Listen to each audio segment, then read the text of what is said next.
The stillness. My first act, before I went into the pantry, was to fasten the door between the kitchen and the scullery, but the pantry was empty. Every scrap of food had gone. Apparently the Martian had taken it all on the previous day. At that discovery I despaired for the first time. I took no food, or no drink either, on the 11th or the 12th day. At first my mouth and throat were parched, and my strength ebbed sensibly. I sat about in the darkness of the scullery in a state of despondent wretchedness. My mind ran on eating. I thought I had become deaf, for the noises of movement I had been accustomed to hear from the pit had ceased absolutely. I did not feel strong enough to crawl noiselessly to the peephole, or I would have gone there. On the 12th day my throat was so painful that, taking the chance of alarming the Martians, I attacked the creaking rain-water pump that stood by the sink, and got a couple of glassfuls of blackened and tainted rain-water. I was greatly refreshed by this, and emboldened by the fact that no inquiring tentacle followed the noise of my pumping. During these days, in a rambling, inconclusive way, I thought much of the curate and of the manner of his death. On the 13th day I drank some more water, and dozed, and thought disjointedly of eating, and of vague, impossible plans of escape. Whenever I dozed I dreamt of horrible phantasms, of the death of the curate, or of sumptuous dinners. But asleep or awake I felt a keen pain that urged me to drink again and again. The light that came into the scullery was no longer grey, but red. To my disordered imagination it seemed the colour of blood. On the 14th day I went into the kitchen, and I was surprised to find that the fronds of the red weed had grown right across the hole in the wall, turning the half-light of the place into a crimson-coloured obscurity. It was early on the 15th day that I heard a curious, familiar sequence of sounds in the kitchen, and, listening, identified it as the snuffing and scratching of a dog. Going into the kitchen, I saw a dog's nose peering in through a break among the ruddy fronds. This greatly surprised me. At the scent of me he barked shortly. I thought if I could induce him to come into the place quietly, I should be able, perhaps, to kill and eat him, and in any case it would be advisable to kill him, lest his actions attracted the attention of the Martians. I crept forward, saying, "Good dog," very softly, but he suddenly withdrew his head and disappeared. I listened. I was not deaf, but certainly the pit was still. I heard a sound like the flutter of a bird's wings, and a horse croaking, but that was all. For a long while I lay close to the peephole, but not daring to move aside the red plants that obscured it. Once or twice I heard a faint pitter-patter, like the feet of the dog going hither and thither on the sand far below me, and there were more bird-like sounds, but that was all. At length, encouraged by the silence, I looked out. Except in the corner, where a multitude of crows hopped and fought over the skeletons of the dead the Martians had consumed, there was not a living thing in the pit. I stared about me, scarcely believing my eyes. All the machinery had gone, save for the big mound of greyish-blue powder in one corner, certain bars of aluminium in another, the black birds, and the skeletons of the killed. The place was merely an empty circular pit in the sand. Slowly I thrust myself out through the red weed, and stood upon the mound of rubble. I could see in any direction save behind me to the north, and neither Martians nor sign of Martians were to be seen. The pit dropped sheerly from my feet, but a little way along the rubbish afforded a practicable slope to the summit of the ruins. My chance of escape had come. I began to tremble. I hesitated for some time, and then, in a gust of desperate resolution, and with a heart that throbbed violently, I scrambled to the top of the mound in which I had been buried so long. I looked about again. To the northward, too, no Martian was visible. When I had last seen this part of Sheen in the daylight, it had been a straggling street of comfortable white and red houses, interspersed with abundant shady trees.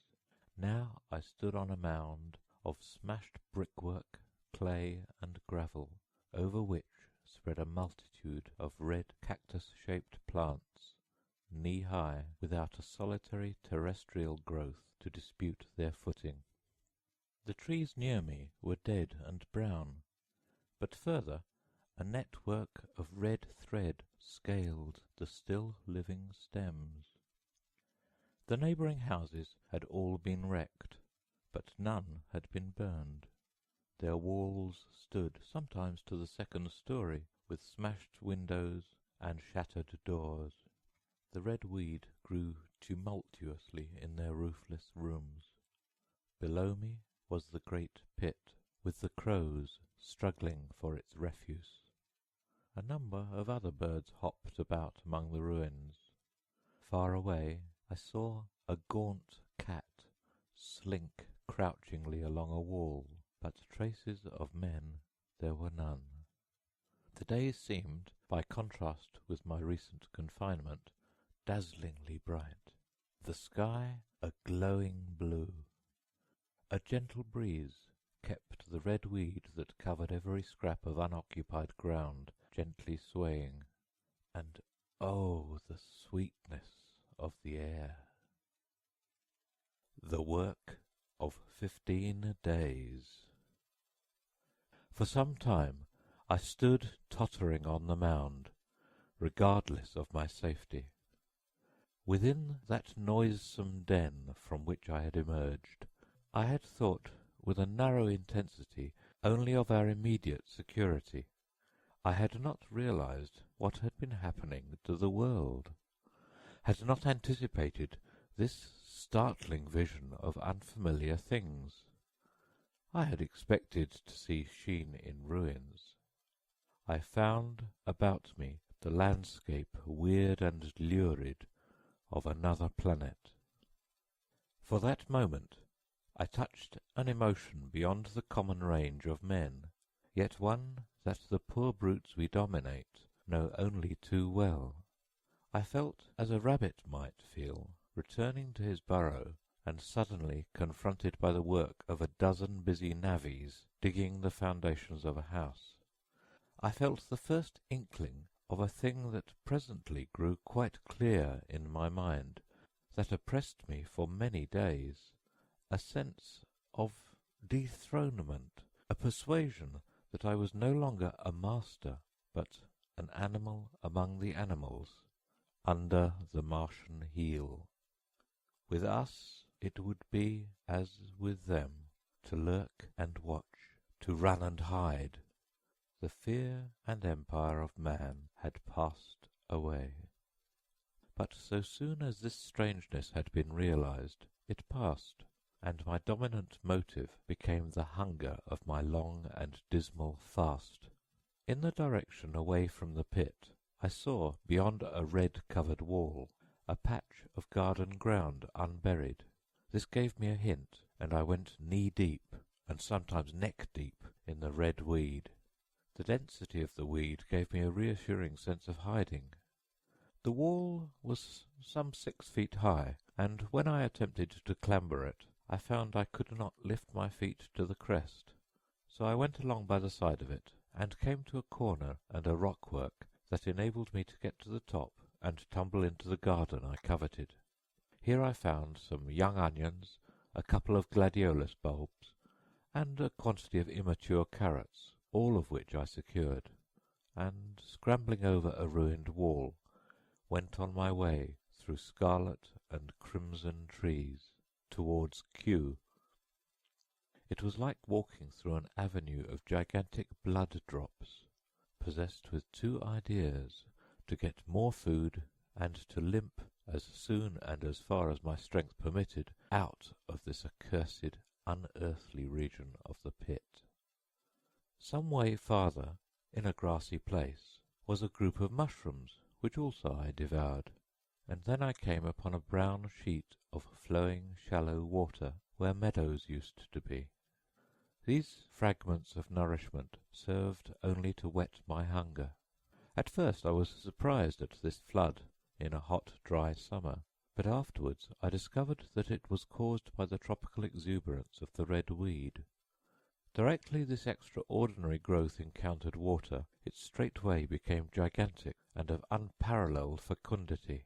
Its seeds were simply poured down into the water of the Wey and Thames, and its swiftly growing and titanic water fronds speedily choked both those rivers. At Putney, as I afterwards saw, the bridge was almost lost in a tangle of this weed, and at Richmond, too, the Thames water poured in a broad and shallow stream across the meadows of Hampton and Twickenham. As the water spread, the weed followed them, until the ruined villas of the Thames valley were for a time lost in this red swamp, whose margin I explored, and much of the desolation the Martians had caused was concealed. In the end the red weed succumbed almost as quickly as it had spread. A cankering disease, due, it is believed, to the action of certain bacteria, presently seized upon it. Now, by the action of natural selection, all terrestrial plants have acquired a resisting power against bacterial diseases. They never succumb without a severe struggle, but the red weed rotted like a thing already dead. The fronds became bleached, and then shriveled and brittle. They broke off at the least touch, and the waters that had stimulated their early growth carried their last vestiges out to sea. My first act on coming to this water was, of course, to slake my thirst. I drank a great deal of it, and, moved by an impulse, gnawed some fronds of red weed, but they were watery and had a sickly, metallic taste. I found the water was sufficiently shallow for me to wade securely, although the red weed impeded my feet a little, but the flood evidently got deeper towards the river, and I turned back to Mortlake. I managed to make out the road by means of occasional ruins of its villas and fences and lamps, and so presently I got out of this spate and made my way to the hill going up towards Roehampton, and came out on Putney Common. Here the scene changed from the strange and unfamiliar to the wreckage of the familiar. Patches of ground exhibited the devastation of a cyclone, and in a few score yards I would come upon perfectly undisturbed spaces, houses with their blinds trimly drawn and doors closed, as if they had been left for a day by the owners, or as if their inhabitants slept within. The red weed was less abundant. The tall trees along the lane were free from the red creeper. I hunted for food among the trees, finding nothing, and I also raided a couple of silent houses, but they had already been broken into and ransacked. I rested for the remainder of the daylight in a shrubbery, being, in my enfeebled condition, too fatigued to push on. All this time I saw no human beings and no signs of the Martians. I encountered a couple of hungry-looking dogs, but both hurried circuitously away from the advances I made them. Near Roehampton I had seen 2 human skeletons, not bodies but skeletons, picked clean, and in the wood by me I found the crushed and scattered bones of several cats and rabbits, and the skull of a sheep. But though I gnawed parts of these in my mouth, there was nothing to be got from them. After sunset I struggled on along the road toward Putney, where I think the heat ray must have been used for some reason. And in the garden beyond Roehampton I got a quantity of immature potatoes, sufficient to stay my hunger. From this garden one looked down upon Putney and the river. The aspect of the place in the dusk was singularly desolate. Blackened trees, blackened, desolate ruins, and down the hill the sheets of the flooded river, red tinged with the weed. And over all, silence. It filled me with indescribable terror to think how swiftly that desolating change had come. For a time I believed that mankind had been swept out of existence, and that I stood there alone, the last man left alive. Hard by the top of Putney Hill I came upon another skeleton, with the arms dislocated and removed several yards from the rest of the body. As I proceeded, I became more and more convinced that the extermination of mankind was, save for such stragglers as myself, already accomplished in this part of the world. The Martians, I thought, had gone on and left the country desolated, seeking food elsewhere. Perhaps even now they were destroying Berlin or Paris, or it might be they had gone northward. The Man on Putney Hill. I spent that night in the inn that stands at the top of Putney Hill, sleeping in a made bed for the first time since my flight to Leatherhead.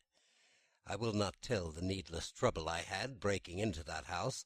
Afterward I found the front door was on the latch, nor how I ransacked every room for food until, just on the verge of despair in what seemed to me to be a servant's bedroom, I found a rat-gnawed crust and 2 tins of pineapple.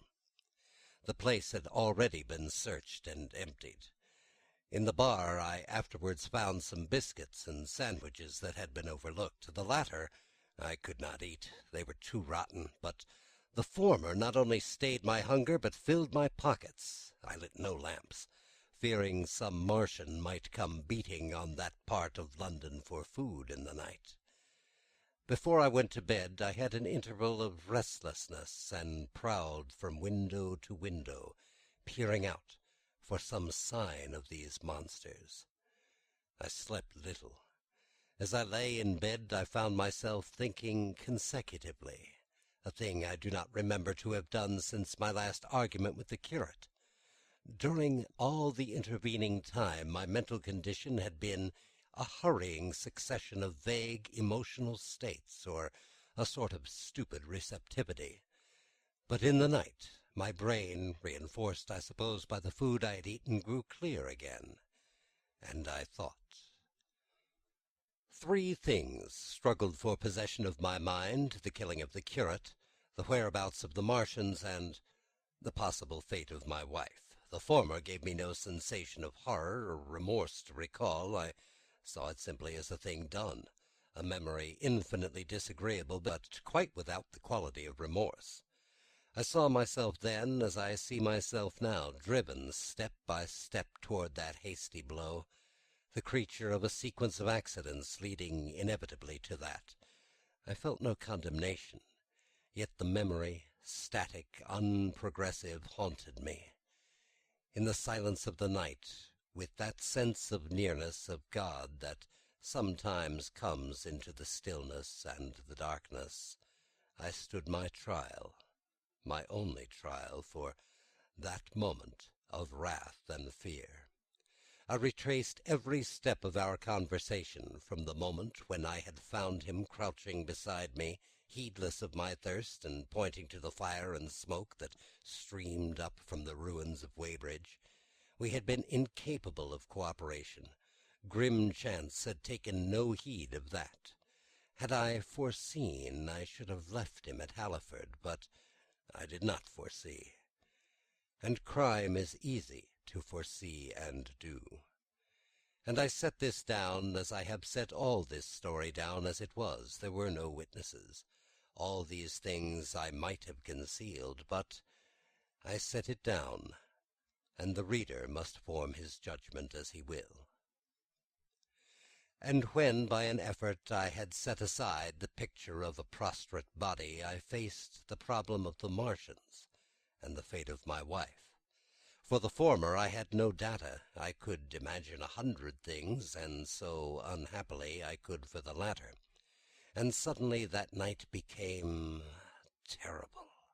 I found myself sitting up in bed staring at the dark. I found myself praying that the heat ray might have suddenly and painlessly struck her out of being. Since the night of my return from Leatherhead I had not prayed. I had uttered prayers, fetish prayers, had prayed as heathens mutter charms when I was in extremity, but now I prayed indeed, pleading steadfastly and sanely, face to face with the darkness of God. Strange night, strangest in this, that so soon as dawn had come, I, who had talked with God, crept out of the house like a rat, leaving its hiding place, a creature scarcely larger, an inferior animal, a thing that for any passing whim of our masters might be hunted or killed. Perhaps they also prayed confidently to God. Surely, if we have learned nothing else, this war has taught us pity. Pity for those witless souls that suffer our dominion. The morning was bright and fine, and the eastern sky glowed pink and was fretted with little golden clouds. In the road that runs from the top of Putney Hill to Wimbledon was a number of poor vestiges of the panicked torrent that must have poured Londonward on the Sunday night after the fighting began.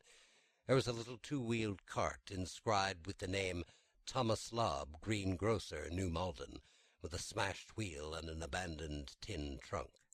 There was a straw hat trampled into the now hardened mud, and at the top of West Hill a lot of blood-stained glass about the overturned water trough. My movements were languid, my plans of the vaguest. I had an idea of going to Leatherhead, though I knew that there I had the poorest chance of finding my wife. Certainly, unless death had overtaken them suddenly, my cousins and she would have fled thence, but it seemed to me I might find or learn there whither Surrey people had fled. I knew I wanted to find my wife, that my heart ached for her and the world of men, but I had no clear idea how the finding might be done. I was also sharply aware now of my intense loneliness. From the corner I went, under cover of a thicket of trees and bushes, to the edge of Wimbledon Common, stretching wide and far. That dark expanse was lit in patches by yellow gorse and broom. There was no red weed to be seen, and as I prowled, hesitating on the verge of the open, the sun rose, flooding it all with light and vitality. I came upon a busy swarm of little frogs in a swampy place among the trees. I stopped to look at them, drawing a lesson from their stout resolve to live, and presently, turning suddenly with an odd feeling of being watched, I beheld something crouching amid a clump of bushes. I stood regarding this. I made a step toward it, and it rose up and became a man armed with a cutlass. I approached him slowly. He stood silent and motionless, regarding me. As I drew nearer, I perceived he was dressed in clothes as dusty and filthy as my own. He looked, indeed, as though he had been dragged through a culvert. Nearer, I distinguished the green slime of ditches mixing with the pale drab of dried clay and shiny coaly patches. His black hair fell over his eyes, and his face was dark and dirty and sunken, so that at first I did not recognize him. There was a red cut across the lower part of his face. "Stop!" he cried, when I was within 10 yards of him, and I stopped. His voice was hoarse. "Where do you come from?" he said.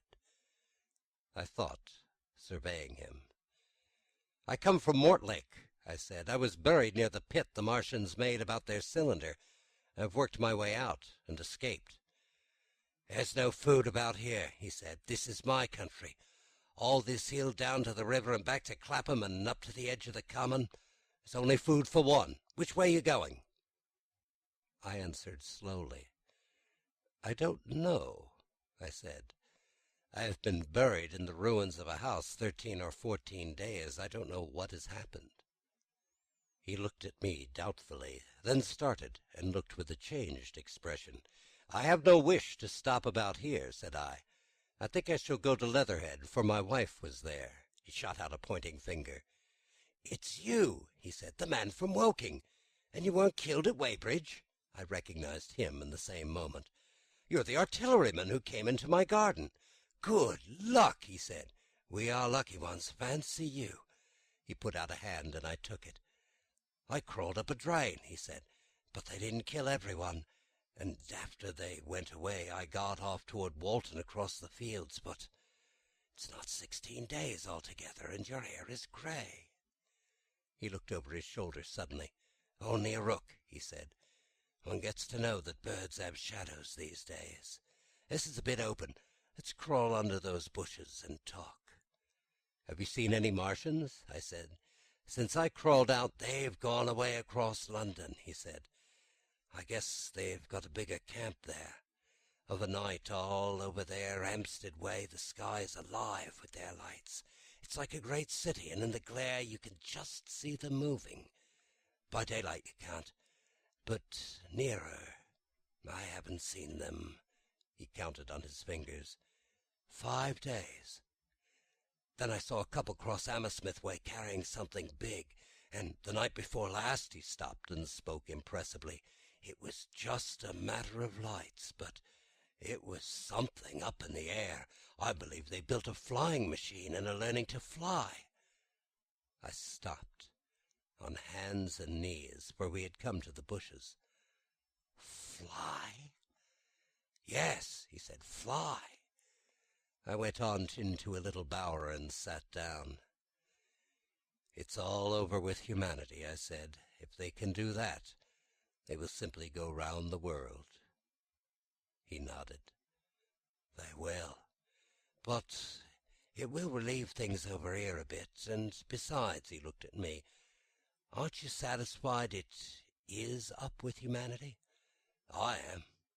We're down. We're beat. I stared. Strange as it may seem, I had not arrived at this fact, a fact perfectly obvious so soon as he spoke. I had still held a vague hope. Rather, I had kept a lifelong habit of mind. He repeated his words, we're beat. They carried absolute conviction. It's all over, he said. They've lost one. Just one.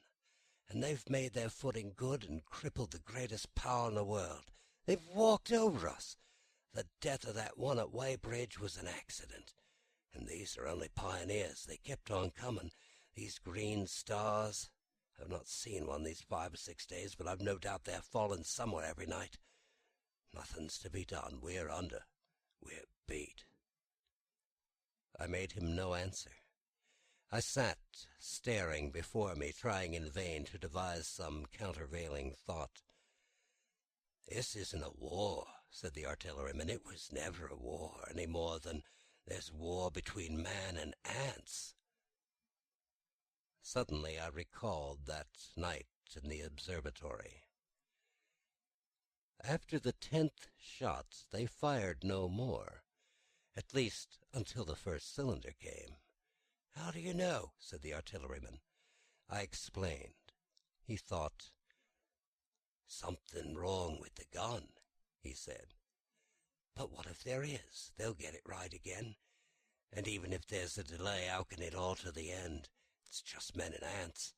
There's the ants builds their cities, live in their cities, have wars, revolutions, until the men want them out of their way. And then they go out of the way. That's what we are now. Just ants. Only, yes, I said, we're eatable ants. We sat looking at each other. And what will they do with us? I said. That's what I've been thinking, he said. That's why I've been thinking. After Weybridge, I went south, thinking. I saw what was up. Most of the people were hard at it. squealing and exciting themselves, but I'm not so fond of squealing. I've been in a sight of death once or twice. I'm not an ornamental soldier, and at the best and worst, death, it's just death. And it's the man who keeps on thinking comes through. I saw everyone tracking way south. Says I, food won't last this way, and I turned right back. I went for the Martians like a sparrow goes for man, all round. He waved a hand to the horizon. They're starving in heaps, bolting, treading on one another. He saw my face and halted awkwardly. No doubt lots had money had gone away to France, he said.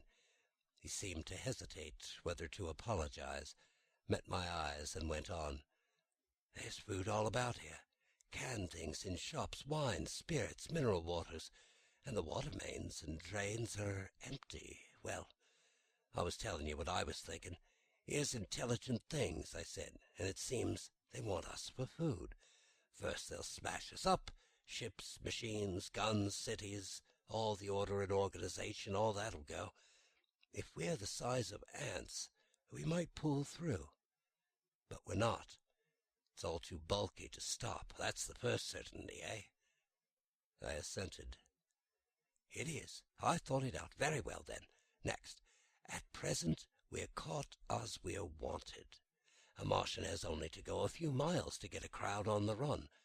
And I saw one the other day out by Wandsworth, picking houses to pieces and routing among the wreckage.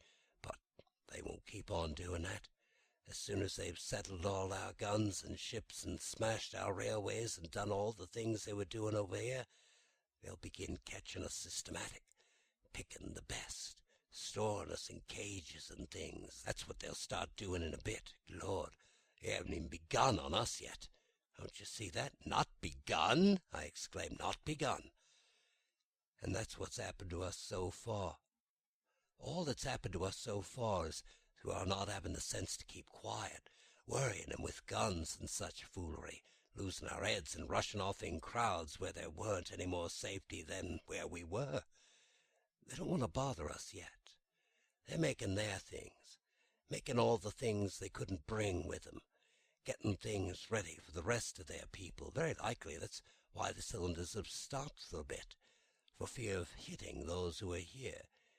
And instead of our rushing about blind on the howl, or getting dynamite on the chance of busting them up, we got to fix ourselves up according to the new state of affairs. That's how I figure it out. It isn't quite according to what a man wants for his species, but it's about what the facts point to, and that's the principle I acted upon. Cities, nations, civilization, progress, it's all over. That game's up. We're beat. But if that is so, what is there to live for? The artilleryman looked at me for a moment. There won't be any more blessed concerts for 1,000,000 years or so. There won't be any Royal Academy of the Arts and no nice little feeds at restaurants. If it's amusement you're after, I reckon the game is up. If you got any drawing-room manners, or dislike to eating peas with a knife, or dropping H's, you better chuck 'em away. There ain't no further use. You mean? I mean that men like me are going on living. For the sake of the breed, I tell you, I'm grim set on living, and if I'm not mistaken, you'll show what insides you've got, too, before long. We aren't going to be exterminated, and I don't mean to be caught, either, and tamed and fattened and bred like a thundering ox. Oh, fancy those brown creepers. You don't mean to say I do? I'm going on, under their feet. I got it planned. I got it thought out. We men are beat. We don't know enough. We've got to learn before we get a chance, and we've got to live and keep independent while we learn. See, that's what has to be done. I stared, astonished and stirred profoundly by the man's resolution. Great God! Cried I. But you are a man indeed, and suddenly I gripped his hand. Hey, he said, with his eyes shining, I thought it out, eh? Go on, he said. Well, those who mean to escape their catching must get ready. I'm getting ready, mind you. isn't all of us that are made for wild beasts, and that's what it's got to be. That's why I watched you. I had my doubts. You're slender. I didn't know that it was you see, or just how you'd been buried. All these, the sort of people that lived in these houses, and all those damn little clocks that used to live down that way, be no good. They haven't any spirit in them, no proud dreams, no proud lusts, and a man who hasn't got one or the other, Lord, what is he but funk and precautions? They're just used to skedaddle off to work. I've seen hundreds of 'em, bit of breakfast in hand, running wild and shining to catch the little season ticket train. For fear they get dismissed if they didn't work in at businesses that they were afraid to take the trouble to understand skedaddling back for fear they wouldn't be home in time for dinner, keeping indoors after dinner for fear of the back streets, and sleeping with the wives they married, not because they wanted them, but because they had a bit of money and it would make for safety in their one little miserable skedaddle through the world. Lives insured and a bit invested for fear of accidents, and on Sunday fear the hereafter, as if hell was built for rabbits. Well, the Martians will be just a godsend to these nice roomy cages, fattening food, careful breeding, no worry. After a week or so of chasing round the fields and lands on empty stomachs, they'll come and be caught cheerful. They'll be glad after a bit. They'll worry what people did before there were Martians to take care of them, and the bar loafers and the marshes and the singers. I can imagine them. Oh, I can imagine them, he said, with a note of somber gratification. There'll be any amount of sentiment and religion loose on them. There's hundreds of things I saw with my eyes that I've only begun to see clearly these last few days. There's lots will take things as they are, fat and stupid, and lots will be worried by a thing of feeling now that it's all wrong and that they ought to be doing something. Not whether things are so that a lot of people feel they ought to be doing something. The weak and those who go weak with a lot of complicated thinking always make for a sort of do-nothing religion. Very pious and superior, and submit to persecution and the will of the Lord. Very likely you've seen the same thing. It's energy in a gale of funk, and you turn clean inside out. These cages will be full of psalms and hymns and piety, and those of a less simple sort will work in a bit of, eroticism. He paused. Very likely these Martians will make pets of some of them, train them to do tricks. Who knows, get sentimental over the pet boy who grew up and had to be killed, and some maybe they'll train to hunt us. No, I cried, that's impossible. No human being. What's the good of going on with such lives? Said the artilleryman. There's men who do it cheerful. What nonsense to pretend there isn't. And I succumbed to his conviction. If they come after me, he said, Lord, if they come after me, and subsided into a grim meditation. I sat contemplating these things. I could find nothing to bring against this man's reasoning. In the days before the invasion, no one would have questioned my intellectual superiority to his. I, a professed and recognized writer on philosophical themes, and he a common soldier, and yet he had already formulated a situation that I had scarcely realized. "What are you doing?" I said presently. "What plans have you made?" He hesitated. "Well, it's like this," he said. "What have we to do? We have to invent a sort of life where men can live and breed and be sufficiently secure to bring the children up. Yes, wait a bit, and it'll make it a little clearer what I think ought to be done. The tame ones will all go like tame beasts. In a few generations they'll all be big, beautiful, rich-blooded, stupid rubbish. The risk is that we who keep wild will go savage, degenerate into a sort of big savage rat. You see, I mean to live as underground. I've been thinking about the drains. Of course, Those who don't know trains think horrible things, but under this London are miles and miles, hundreds of miles, and a few days' rain and London empty will leave them sweet and clean. The main trains are big enough and airy enough for anyone, and there's cellars, vaults, stores from which bolting passageways may be made to the trains, and the railway tunnels and subways. Aye, you begin to see. And we form a band, able-bodied, clean-minded men.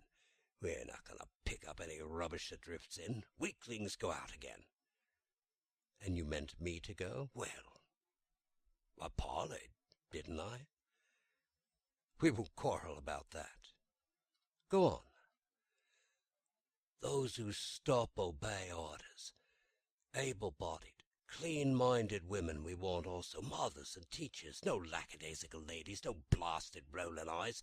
You can't have any weak or silly. Life is real again, and the useless and cumbersome and mischievous have to die.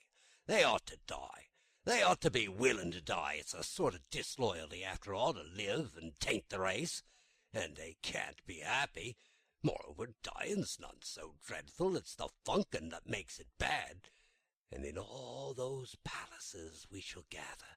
Our district will be London, and we may even be able to keep a watch, and run about in the open when the Martians keep away, play cricket perhaps.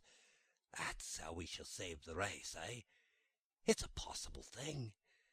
But saving the race is nothing in itself. As I say, that's only being rats. It's saving our knowledge, and adding to it, that's the thing. There, men like you come in. There's books, there's models. We must make great, safe places down deep and get all the books we can. Not novels and poetry swipes, but ideas, science books. That's where men like you come in. You must go to the British Museum and pick all those books through. Especially we must keep up our science, learn more.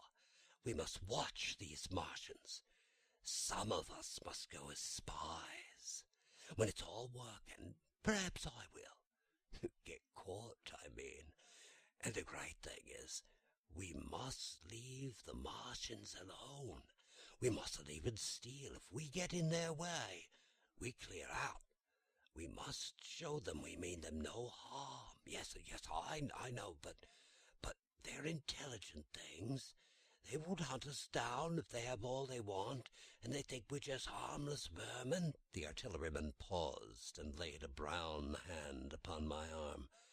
After all, it might not be so much we have to learn before.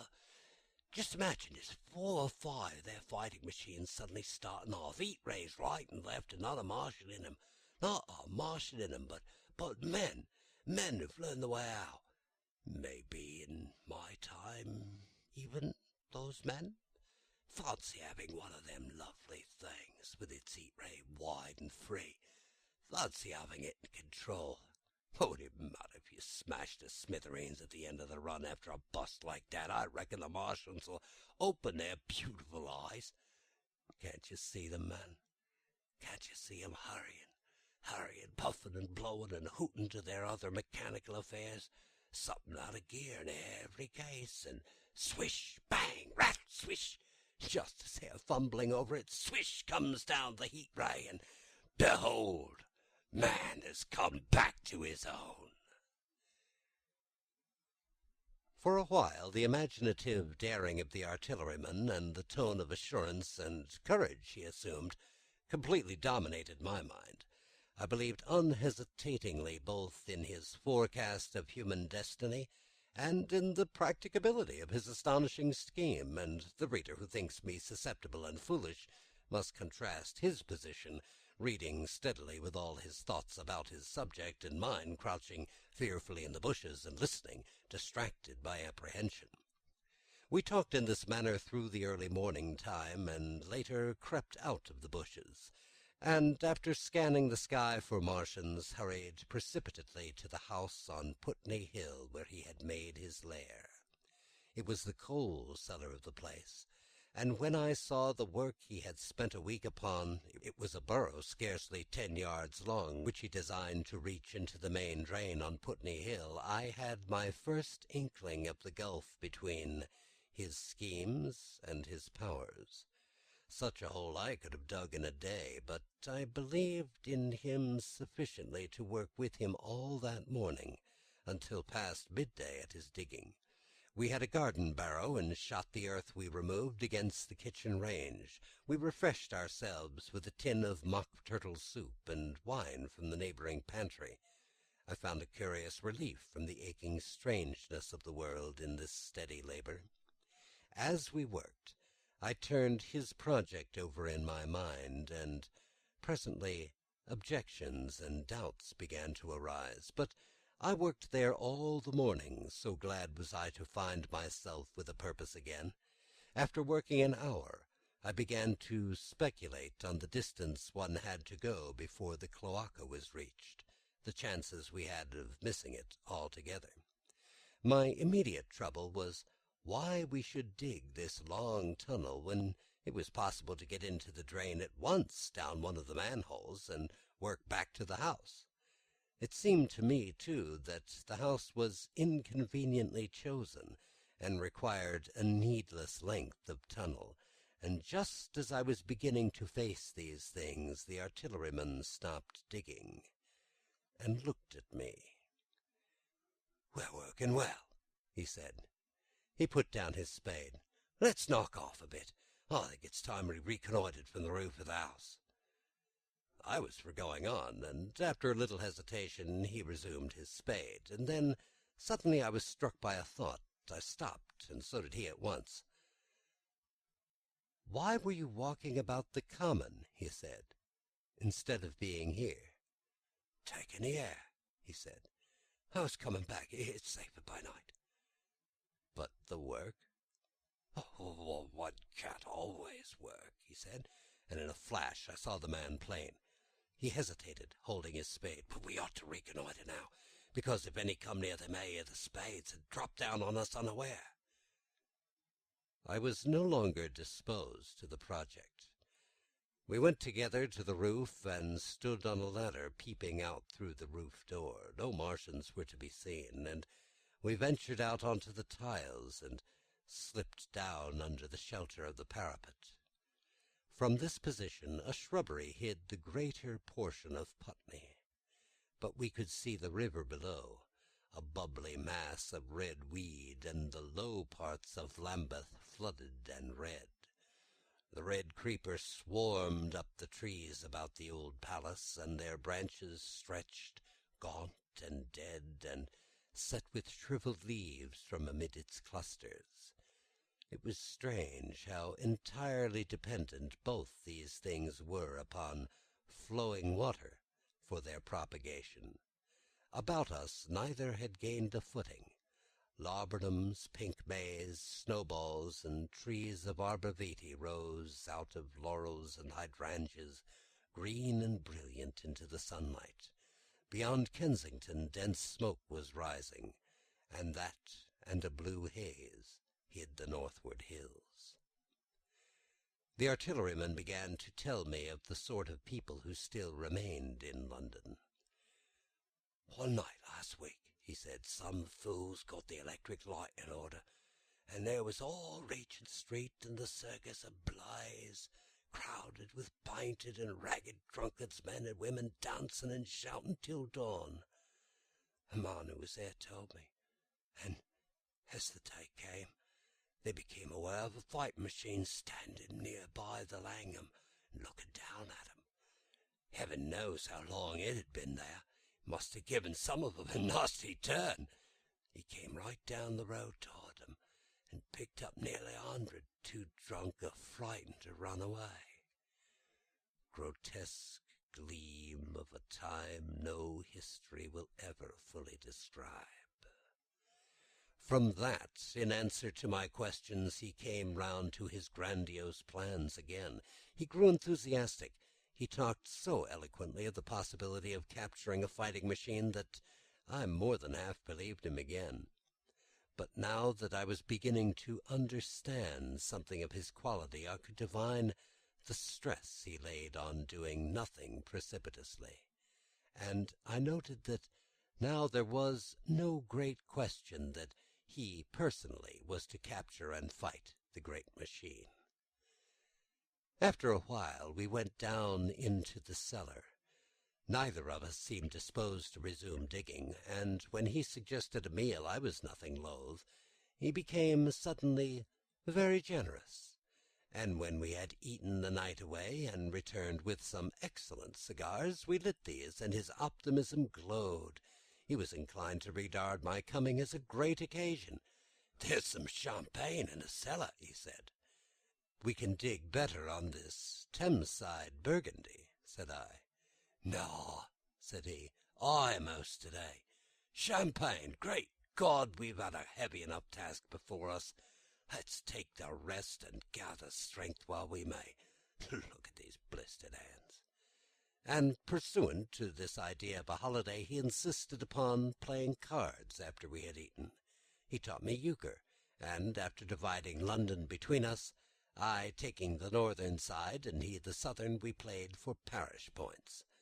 Grotesque and foolish as all this will seem to the sober reader, it is absolutely true, and what is more remarkable, I found the card game and several others we played extremely interesting. Strange mind of man, that with our species upon the edge of extermination or appalling degradation, with no clear prospect before us but the chance of a horrible death, we could sit following the chance of this painted pasteboard, and playing the joker with vivid delight. Afterwards he taught me poker, and I beat him at 3 tough chess games. When dark came, we decided to take the risk, and lit a lamp. After an interminable string of games we supped, and the artilleryman finished the champagne. We went on smoking the cigars. He was no longer the energetic regenerator of his species I had encountered this morning. He was still optimistic, but it was a less kinetic, a more thoughtful optimism. I remember he wound up with my health, proposed in a speech of small variety and considerable intermittence. I took a cigar, and went upstairs to look at the lights of which he had spoken, that blazed so greenly along the Highgate hills. At first I stared unintelligently across the London valley. The northern hills were shrouded in darkness, the fires near Kensington glowed redly, and now and then an orange-red tongue of flame flashed up and vanished in the deep blue night. All the rest of London was black. Then, nearer, I perceived a strange light, a pale violet purple fluorescent glow quivering under the night breeze. For a space I could not understand it, and then I knew what it must be. The red weed from which this faint irradiation proceeded. With that realization, and my dormant sense of wonder, my sense of the proportion of things awoke again. I glanced from that to Mars, red and clear, glowing high in the west, and then gazed long and earnestly at the darkness of Hampstead and Highgate. I remained a very long time upon the roof, wondering at the grotesque changes of the day. I recalled my mental states from the midnight prayer to the foolish card-playing. I had a violent revulsion of feeling. I remember I flung away the cigar with a certain wasteful symbolism. My folly came to me with glaring exaggeration. I seemed a traitor to my wife and to my kind. I was filled with remorse. I resolved to leave this strange, undisciplined dreamer of great things to his drink and gluttony, and to go on into London. There, it seemed to me, I had the best chance of learning what the Martians and my fellow men were doing. I was still upon the roof when the late moon rose. Dead London. After I had parted from the artillerymen, I went down the hill, and by the High Street across the bridge to Fulham. The red weed was tumultuous at that time, and nearly choked the bridge roadway, but its fronds were already whitened in patches by the spreading disease that presently removed it so swiftly. At the corner of the lane that runs to Putney Bridge Station, I found a man lying. He was as black as a sweep with the black dust, alive, but helplessly and speechlessly drunk. I could get nothing from him but curses and furious lunges at my head. I think I should have stayed by him, but for the brutal expression of his face. There was black dust along the roadway from the bridge onwards, and it grew thicker in Fulham. The streets were horribly quiet. I got food, sour, hard, and mouldy, but quite eatable, in a baker's shop here. Some way towards Walham Green the streets became clear of powder, and I passed a white terrace of houses on fire. The noise of the burning was an absolute relief. Going on towards Brompton, the streets were quiet again.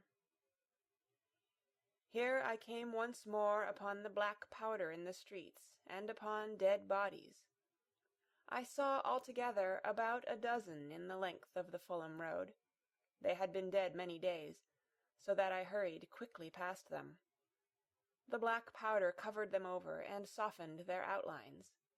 One or two had been disturbed by dogs.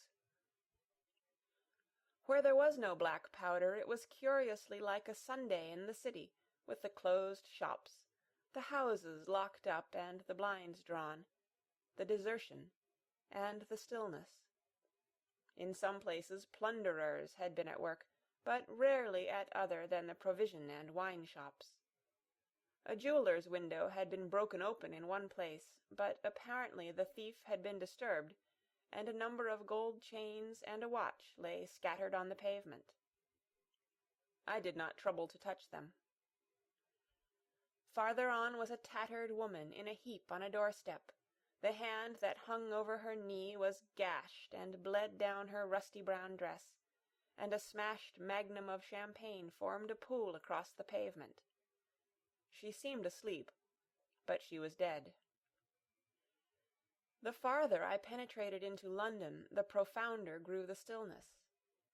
But it was not so much the stillness of death. It was the stillness of suspense, of expectation. At any time the destruction that had already singed the northwestern borders of the metropolis, and had annihilated Ealing and Kilburn, might strike among these houses and leave them smoking ruins. It was a city condemned and derelict. In South Kensington the streets were clear of dead and of black powder. It was near South Kensington that I first heard the howling. It crept almost imperceptibly upon my senses. It was a sobbing alternation of two notes, "Ulla, ulla, ulla, ulla," keeping on perpetually. When I passed streets that ran northward it grew in volume, and houses and buildings seemed to deaden and cut it off again. It came in a full tide down Exhibition Road. I stopped, staring towards Kensington Gardens, wondering at this strange remote wailing. It was as if that mighty desert of houses had found a voice for its fear and solitude. "Ulla, ulla, ulla, ulla," wailed that superhuman note, great waves of sound sweeping down the broad sunlit roadway, between the tall buildings on each side. I turned northwards, marvelling, towards the iron gates of Hyde Park. I had half a mind to break into the Natural History Museum and find my way up to the summits of the towers, in order to see across the park. But I decided to keep to the ground, where quick hiding was possible, and so went on up the Exhibition Road. All the large mansions on each side of the road were empty and still, and my footsteps echoed against the sides of the houses. At the top, near the park gate, I came upon a strange sight, a 'bus overturned, and the skeleton of a horse, picked clean. I puzzled over this for a time, and then went on to the bridge over the Serpentine. The voice grew stronger and stronger, though I could see nothing above the housetops on the north side of the park, save a haze of smoke to the northwest. "Ulla, ulla, ulla, ulla!" cried the voice, coming, as it seemed to me, from the district about Regent's Park. The desolating cry worked upon my mind. The mood that had sustained me passed. The wailing took possession of me. I found I was intensely weary, footsore, and now again hungry and thirsty. It was already past noon. Why was I wandering alone in this city of the dead? Why was I alone when all London was lying in state, and in its black shroud? I felt intolerably lonely. My mind ran on old friends that I had forgotten for years. I thought of the poisons in the chemists' shops, of the liquors the wine merchants stored. I recalled the two sodden creatures of despair who, so far as I knew, shared the city with myself. I came into Oxford Street by the Marble Arch, and here again were black powder and several bodies, and an evil, ominous smell from the gratings of the cellars of some of the houses.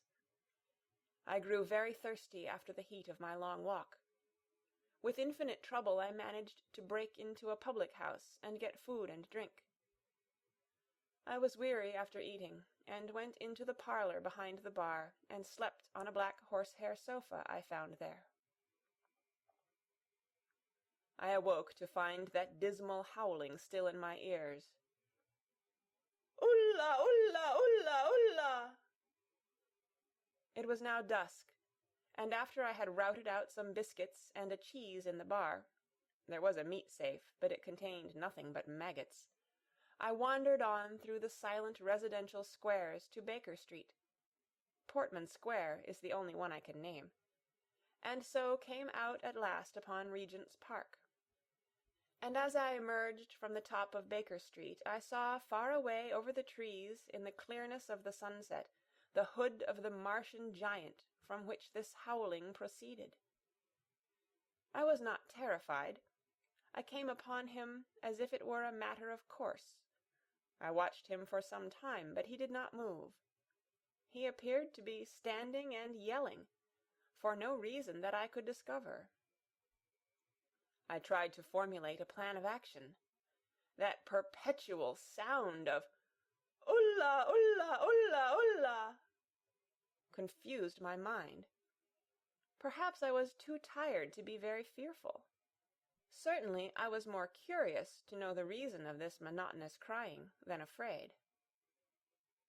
I turned back away from the park and struck into Park Road, intending to skirt the park, went along under the shelter of the terraces, and got a view of this stationary, howling Martian from the direction of St. John's Wood. A couple of 100 yards out of Baker Street, I heard a yelping chorus and saw, first a dog with a piece of putrescent red meat in his jaws coming headlong towards me, and then a pack of starving mongrels in pursuit of him. He made a wide curve to avoid me, as though he feared I might prove a fresh competitor. As the yelping died away down the silent road, the wailing sound of "Ulla, ulla, ulla, ulla!" reasserted itself. I came upon the wrecked handling machine halfway to St. John's Wood station. At first I thought a house had fallen across the road.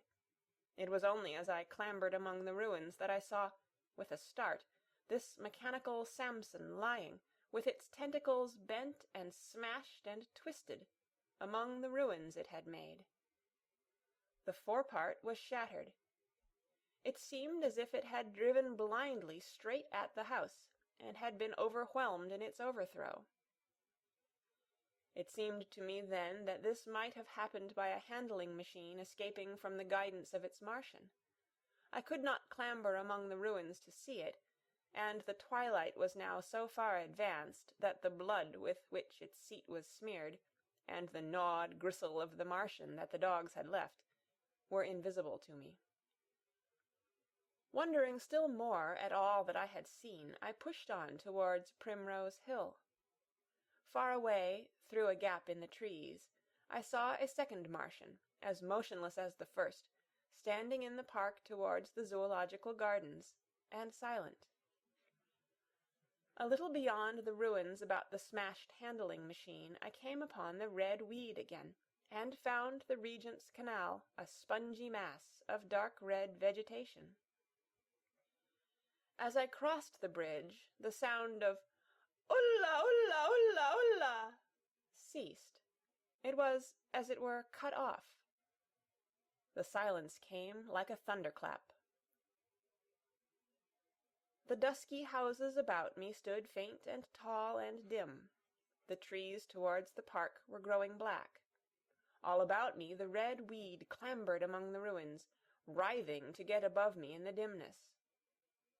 Night, the mother of fear and mystery, was coming upon me. But while that voice sounded, the solitude, the desolation had been endurable. By virtue of it London had still seemed alive, and the sense of life about me had upheld me. Then suddenly a change, the passing of something, I knew not what, and then a stillness that could be felt. Nothing but this gaunt quiet. London about me gazed at me spectrally. The windows in the white houses were like the eye-sockets of skulls. About me my imagination found 1,000 noiseless enemies moving. Terror seized me, a horror of my temerity. In front of me the road became pitchy black, as though it was tarred, and I saw a contorted shape lying across the pathway. I could not bring myself to go on. I turned down St. John's Wood Road, and ran headlong from this unendurable stillness towards Kilburn. I hid from the night and the silence, until long after midnight, in a cabman's shelter in Harrow Road. But before the dawn my courage returned, and while the stars were still in the sky, I turned once more towards Regent's Park.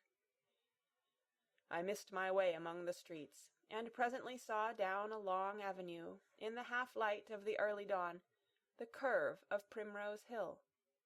On the summit, towering up to the fading stars, was a third Martian, erect and motionless like the others. An insane resolve possessed me. I would die and end it, and I would save myself even the trouble of killing myself. I marched on recklessly towards this Titan, and then, as I drew nearer, and the light grew, I saw that a multitude of black birds was circling and clustering about the hood. At that my heart gave a bound, and I began running along the road. I hurried through the red weed that choked St. Edmund's Terrace. I waded breast-high across a torrent of water that was rushing down from the waterworks towards the Albert Road, and emerged upon the grass before the rising of the sun. Great mounds had been heaped about the crest of the hill, making a huge redoubt of it. It was the final and largest place the Martians had made. And from behind these heaps there rose a thin smoke against the sky.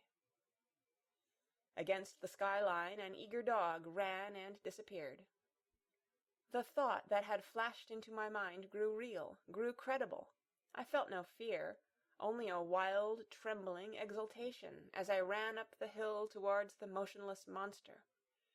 Out of the hood hung lank shreds of brown, at which the hungry birds pecked and tore. In another moment I had scrambled up the earthen rampart and stood upon its crest, and the interior of the redoubt was below me. A mighty space it was, with gigantic machines here and there within it, huge mounds of material and strange shelter-places. And scattered about it, some in their overturned war machines, some in the now rigid handling machines, and a dozen of them, stark and silent and laid in a row, were the Martians, dead, slain by the putrefactive and disease bacteria against which their systems were unprepared, slain as the red weed was being slain after all man's devices had failed, by the humblest things that God, in his wisdom, has put upon this earth. For so it had come about, as indeed I and many men might have foreseen, had not terror and disaster blinded our minds. These germs of disease have taken toll of humanity since the beginning of things, taken toll of our pre-human ancestors since life began here. But by virtue of this natural selection of our kind we have developed resisting power.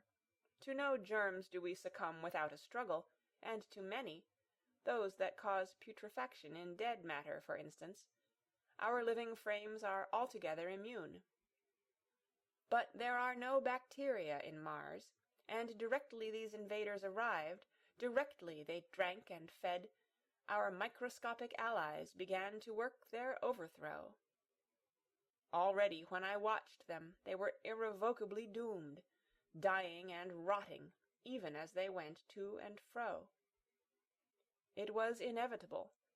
By the toll of 1 billion deaths man has bought his birthright of the earth, and it is his against all comers. It would still be his were the Martians 10 times as mighty as they are, for neither do men live nor die in vain. Here and there they were scattered, nearly 50 altogether, in that great gulf they had made, overtaken by a death that must have seemed to them as incomprehensible as any death could be. To me also at that time this death was incomprehensible. All I knew was that these things that had been alive and so terrible to men were dead.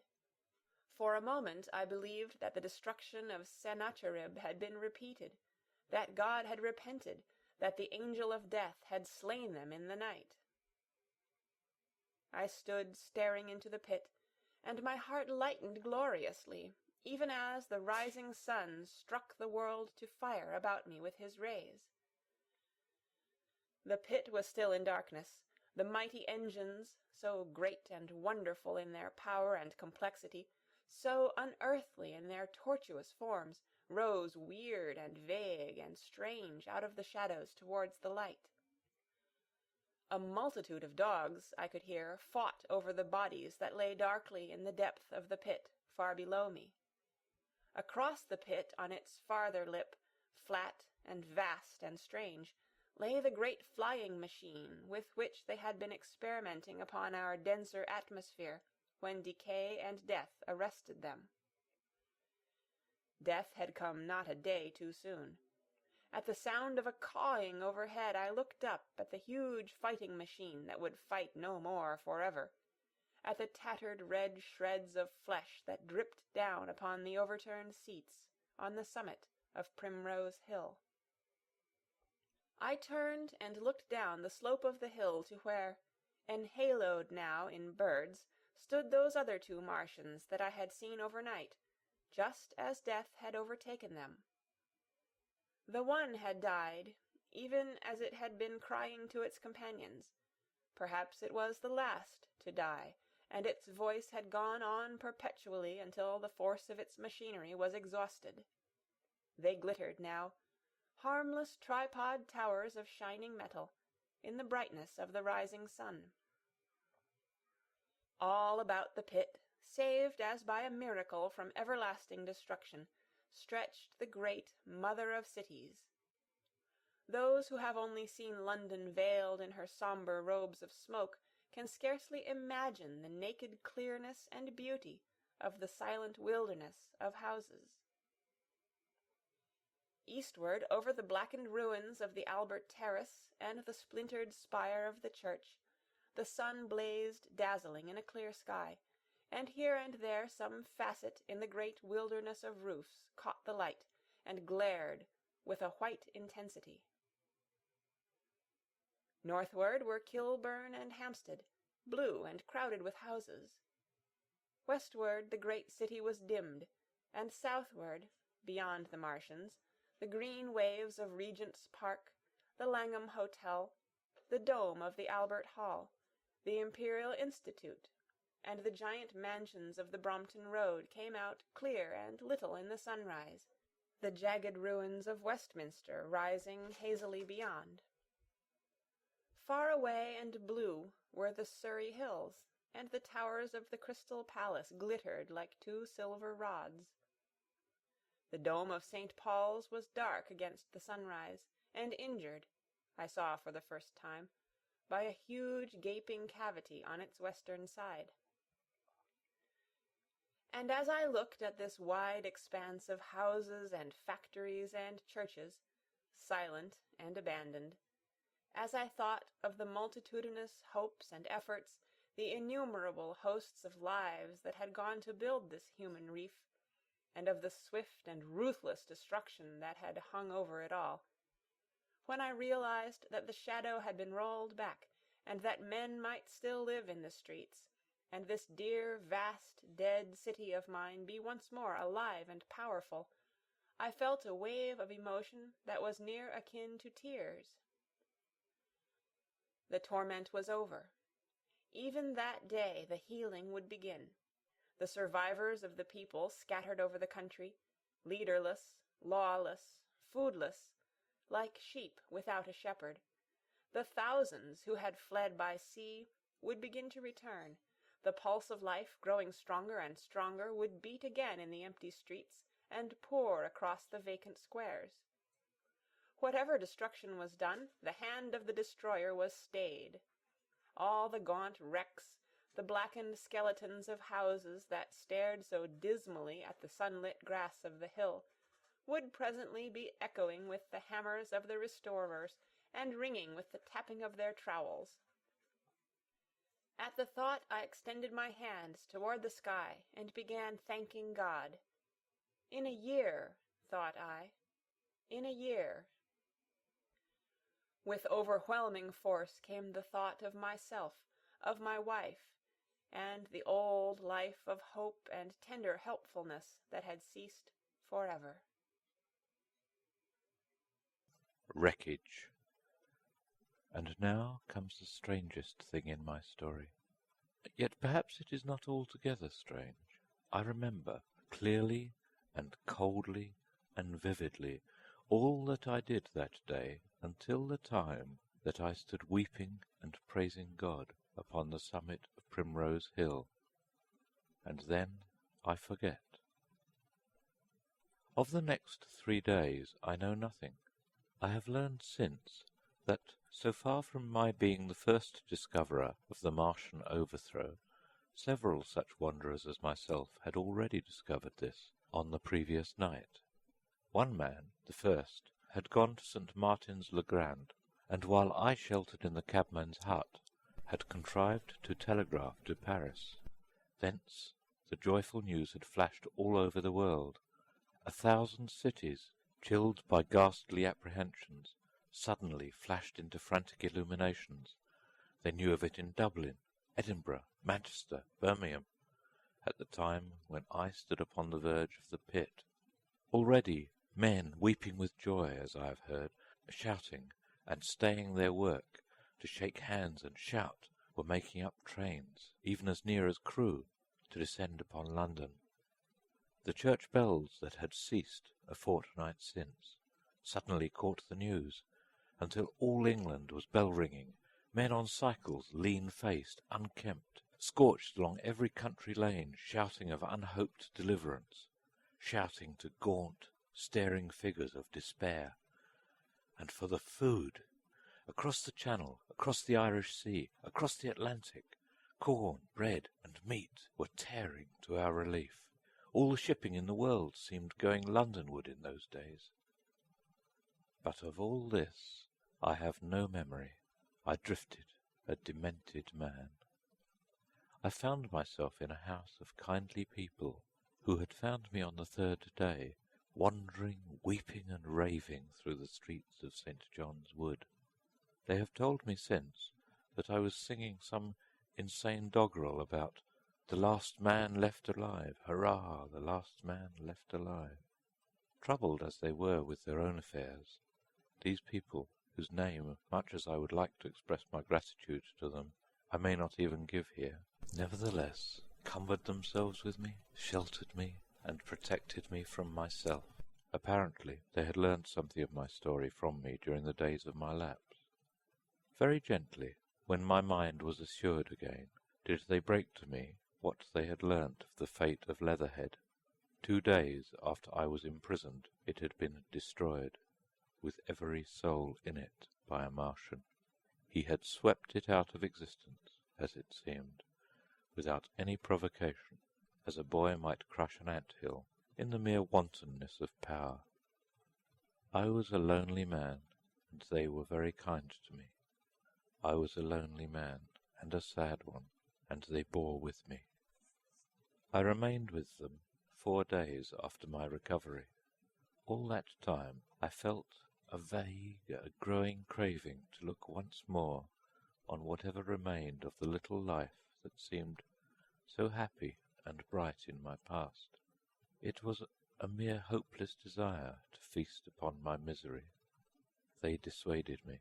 They did all that they could to divert me from this morbidity. But at last I could resist the impulse no longer, and promising faithfully to return to them, and parting, as I will confess, from these 4-day friends with tears, I went out again into the streets that had lately been so dark and strange and empty. Already they were busy with returning people. In places even there were shops open, and I saw a drinking fountain running water. I remember how mockingly bright the day seemed as I went back on my melancholy pilgrimage to the little house at Woking, how busy the streets, and vivid the moving life about me. So many people were abroad everywhere, busied in 1,000 activities, that it seemed incredible that any great proportion of the population could have been slain.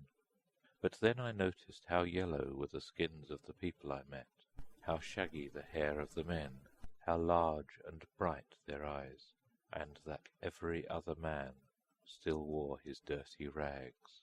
Their faces seemed all with one of 2 expressions, a leaping exultation and energy, or a grim resolution.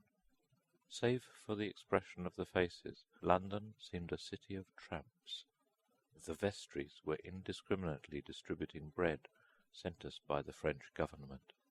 The ribs of the few horses showed dismally. Haggard special constables with white badges stood at the corners of every street. I saw little of the mischief wrought by the Martians until I reached Wellington Street, and there I saw the red weed clambering over the buttresses of Waterloo Bridge. At the corner of the bridge, too, I saw one of the common contrasts of that grotesque time, a sheet of paper flaunting against a thicket of the red weed, transfixed by a stick that kept it in place. It was the placard of the first newspaper to resume publication, the Daily Mail. I bought a copy for a blackened shilling I found in my pocket. Most of it was in blank, but the solitary compositor who did the thing had amused himself by making a grotesque scheme of advertisement stereo on the back page. The matter he printed was emotional. The news organization had not as yet found its way back. I learned nothing fresh, except that already in 1 week the examination of the Martian mechanisms had yielded astonishing results. Among other things, the article assured me, what I did not believe at the time, that the secret of flying was discovered. At Waterloo I found the free trains that were taking people to their homes. The first rush was already over. There were few people in the train, and I was in no mood for casual conversation. I got a compartment to myself and sat with folded arms, looking greyly at the sunlit devastation that flowed past the windows. And just outside the terminus the train jolted over temporary rails, and on either side of the railway the houses were blackened ruins. To Clapham Junction the face of London was grimy with powder of the black smoke, in spite of 2 days of thunderstorms and rain. And at Clapham Junction the line had been wrecked again. There were hundreds of out-of-work clerks and shopmen working side by side with the customary navvies, and we were jolted over a hasty relaying. All down the line from there the aspect of the country was gaunt and unfamiliar. Wimbledon particularly had suffered. Walton, by virtue of its unburned pine woods, seemed the least hurt of any place along the line. The Wandle, the Mole, every little stream was a heaped mass of red weed, in appearance between butcher's meat and pickled cabbage. The Surrey pine woods were too dry, however, for the festoons of the red climber. Beyond Wimbledon, within sight of the line, in certain nursery grounds, were the heaped masses of earth about the sixth cylinder. A number of people were standing about it, and some sappers were busy in the midst of it. Over it flaunted a Union Jack, flapping cheerfully in the morning breeze. The nursery grounds were everywhere crimson with the weed, a wide expanse of livid colour, cut with purple shadows, and very painful to the eye. One's gaze went with infinite relief from the scorched greys and sullen reds of the foreground to the blue-green softness of the eastward hills. The line on the London side of Woking Station was still undergoing repair, so I descended at Byfleet Station and took the road to Maybury, past the place where I and the artilleryman had talked to the hussars, and on by the spot where the Martian had appeared to me in the thunderstorm. Here, moved by curiosity, I turned aside to find, among a tangle of red fronds, the warped and broken dog-cart, with the whitened bones of the horse scattered and gnawed. For a time I stood regarding these vestiges. Then I returned through the pine-wood, neck-high with red weed here and there, to find the landlord of the Spotted Dog had already found burial, and so came home past the College Arms. A man standing at an open cottage door greeted me by name as I passed. I looked at my house with a quick flash of hope that faded immediately. The door had been forced. It was unfast, and was opening slowly as I approached. It slammed again. The curtains of my study fluttered out of the open window from which I and the artilleryman had watched the dawn. No one had closed it since. The smashed bushes were just as I had left them nearly 4 weeks ago. I stumbled into the hall, and the house felt empty. The stair carpet was ruffled and discoloured where I had crouched, soaked to the skin from the thunderstorm the night of the catastrophe. Our muddy footsteps, I saw, still went up the stairs. I followed them to my study, and found, lying on my writing-table still, with the selenite paperweight upon it, the sheet of work I had left on the afternoon of the opening of the cylinder. For a space I stood reading over my abandoned arguments. It was a paper on the probable development of moral ideas with the development of the civilizing process, and the last sentence was the opening of a prophecy. In about 200 years, I had written, we may expect... The sentence ended abruptly. I remembered my inability to fix my mind that morning, scarcely a month gone by, and how I had broken off to get my daily chronicle from the newsboy.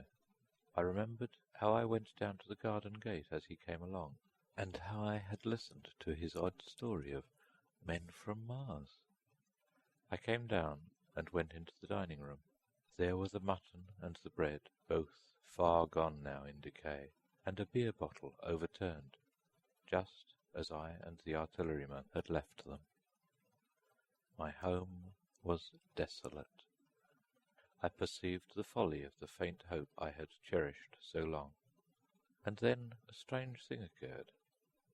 "It's of no use," said a voice. "The house is deserted. No one has been here these 10 days. Do not stay here to torment yourself. No one escaped but you." I was startled. Had I spoken my thought aloud? I turned, and the French window was open behind me. I made a step to it and stood looking out, and there, amazed and afraid, even as I stood amazed and afraid, were my cousin and my wife, white and tearless. She gave a faint cry. "I came," she said. "I knew. She put her hand to her throat, swayed. I made a step forward and caught her in my arms. The Epilogue. I cannot but regret, now that I'm concluding my story, how little I am able to contribute to the discussion of the many debatable questions which are still unsettled. In one respect, I shall certainly provoke criticism. My particular province is speculative philosophy. My knowledge of competitive physiology is confined to a book or two, but it seems to me that Carver's suggestions as to the reason of the rapid death of the Martians is so probable as to be regarded almost as proven conclusion. I have assumed that in the body of my narrative. At any rate, in all the bodies of the Martians that were examined after the war, no bacteria except those already known as terrestrial species were found.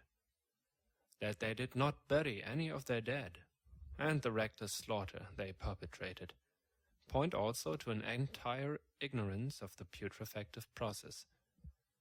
But probable as this seems, it is by no means a proven conclusion. Neither is the composition of the black smoke known, which the Martians used with such deadly effect, and the generator of the heat ray remains a puzzle. Terrible disasters at the Ealing and South Kensington laboratories have disinclined analysts for further investigations upon the latter.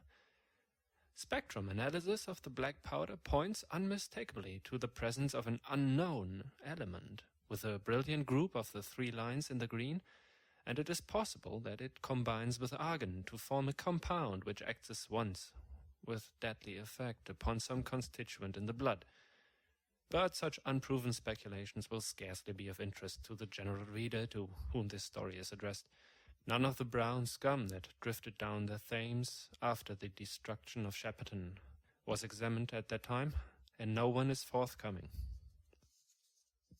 The results of an anatomical examination of the Martians so far as the prowling dogs had left such an examination possible, I have already given. But everyone is familiar with the magnificent and almost complete specimen in spirits at the Natural History Museum, and the countless drawings that have been made from it. And beyond that, the interest of their physiology and structure is purely scientific. A question of graver and universal interest is the possibility of another attack from the Martians. I do not think that nearly enough attention is being given to this aspect of the matter.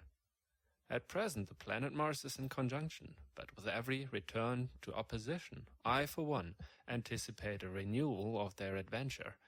In any case, we should be prepared. It seems to me that it should be possible to define the position of the gun from which the shots are discharged, to keep a sustained watch upon this part of the planet, and to anticipate the arrival of the next attack. In that case, the cylinder might be destroyed with dynamite or artillery before it was sufficiently cool for the Martians to emerge, or they might be butchered by means of guns so soon as the screw opened. It seems to me that they have lost a vast advantage in the failure of their first surprise. Possibly they see it in the same light.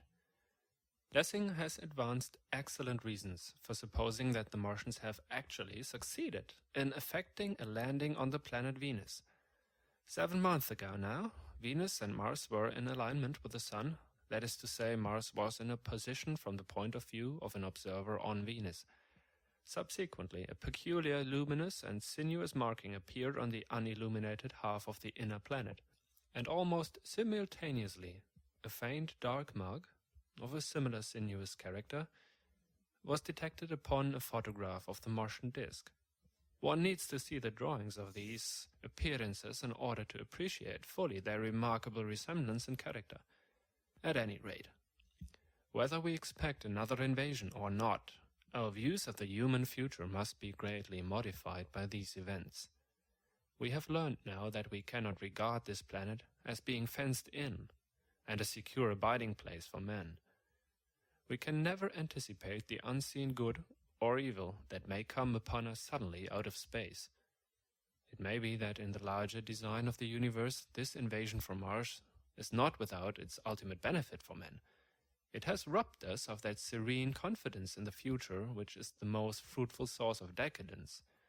The gifts to human science it has brought are enormous, and it has done much to promote the conception of the common weal of mankind. It may be that across the immensity of space the Martians have watched the fate of these pioneers of theirs, and learned their lessons, and that on the planet Venus they have found a securer settlement. Be that as it may, for many years yet there will certainly be no relaxation of the eager scrutiny of the Martian disk, and those fiery darts of the sky, the shooting stars, will bring with them as they fall an unavoidable apprehension to all the sons of men. The broadening of men's views that has resulted can scarcely be exaggerated. Before the cylinder fell, there was a general persuasion that through all the deep of space no life exists beyond the petty surface of our minisphere. Now we see further.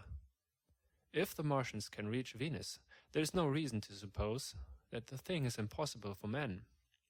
And when the slow cooling of the sun makes this earth uninhabitable, as at last it must do, it may be that the thread of life that has begun here will have streamed out and caught our sister planet within its toils. Dim and wonderful is the vision I have conjured up in my mind of life spreading slowly from this little seed bed of the solar system throughout the inanimate vastness of sidereal space. But that is a remote dream. It may be, on the other hand, that the destruction of the Martians is only a reprieve. To them, and not to us, perhaps, is the future ordained. I must confess, the stress and danger of the time have left an abiding sense of doubt and insecurity in my mind. I sit in my study, writing by lamplight, and suddenly I see again the healing valley below set with writhing flames, and feel the house behind and about me empty and desolate. I go out into the Byfleet Road, and vehicles pass me, a butcher boy in a cart, a cab full of visitors, a workman on a bicycle, children going to school, and suddenly they become vague and unreal, and I hurry again with the artillerymen through the hot, brooding silence. Of a night I see the black powder darkening the silent streets, and the contorted bodies shrouded in that layer. They rise up upon me, tattered and dog-bitten. They gibber and grow fiercer, paler, uglier, mad distortions of humanity at last, and I wake, cold and wretched in the darkness of the night. I go to London and see the busy multitudes in Fleet Street and the Strand, and it comes across my mind that they are but the ghosts of the past, haunting the streets that I have seen silent and wretched, going to and fro, phantasms in a dead city, the mockery of life in a galvanized body. And strange, too, it is to stand on Primrose Hill, as I did but a day before writing this last chapter, to see the great province of houses, dim and blue through the haze of the smoke and mist, vanishing at last into the vague lower sky, to see the people walking to and fro among the flower beds on the hill, to see the sightseers about the Martian machine that stands there still, to hear the tumult of playing children, and to recall the time when I saw it all bright and clear-cut, hard and silent under the dawn of that last great day. And strangest of it all is to hold my wife's hand again, and to think that I have counted her, and that she has counted me, among the dead.